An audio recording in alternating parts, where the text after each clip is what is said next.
మనిషి తన చుట్టూ ఉన్న మనుషులను అందరినీ విభజించి వారిని అనేక స్వార్థ వృత్తాలలో ఉంచుకొని బ్రతుకుతాడు. ఇవే తుఫాన్లను సృష్టించేవి అని తెలుసుకున్నాం కదా. మొదటి స్వార్థ వృత్తంలో తాను ఉంటూ తన చుట్టూ ఉండే రెండవ వృత్తంలో కుటుంబాన్ని ఉంచుకున్నవాడు ఈ రెండు వృత్తాలలో ఉన్న వారిని మాత్రమే తన సర్వస్వం అనుకుంటాడు. అలా కుటుంబం కోసమే బ్రతుకుతూ అవినీతిని ఆశ్రయిస్తున్న వారు కొందరు ఉంటారు. అలాంటి వారిని సమాజం చెడ్డవారిగానే గుర్తిస్తుంది.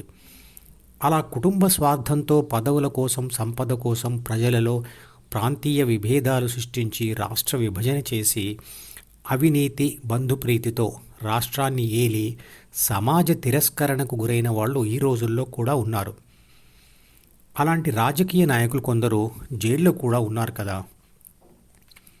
కుటుంబమే లేకుంటే అవినీతి అవసరమే ఉండదు అనే మాట కొందరికి నచ్చకపోయినా అది వాస్తవం.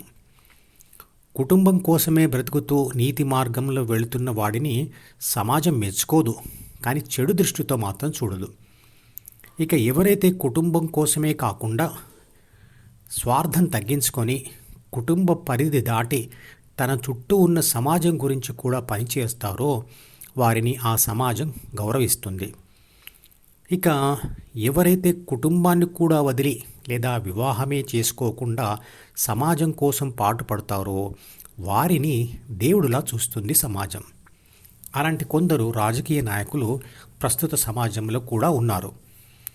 మతం అనే వృత్తంలో జీవిస్తున్న నాయకుల చేత హిందూ దేశమైన భారతదేశం 1947లో 2 ఇతర మత దేశాలుగా విడిపోయింది. అయినా శాంతి ఎక్కడ ఉంది? కుటుంబం, బంధువులు, స్నేహితులు, కులం, మతం అన్నిటినీ దాటిన మనస్తత్వం ఉన్న వారిలో దేశభక్తి ఉంటుంది. అది ఎందరిలో ఉంది? దేశాల మధ్య యుద్ధం, మతాల మధ్య యుద్ధం, కులాల మధ్య యుద్ధం, సిద్ధాంతాల మధ్య యుద్ధం జరుగుతూనే ఉంటుంది. మనుషుల మంచి చెడులతో సంబంధం లేకుండా చివరికి తమ కులం వారితోనే వనభోజనాలకు వెళ్ళే సాంప్రదాయం ఈరోజు కూడా కొనసాగుతుంది. వీటన్నిటికీ విస్తరణకాంక్షే కారణం.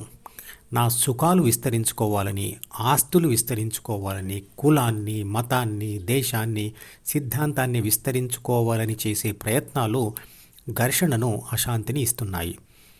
విస్తరణకాంక్షకు కారణం బ్రతుకు భయం, భవిష్యత్తు భయం లేదా అభద్రతా భావన.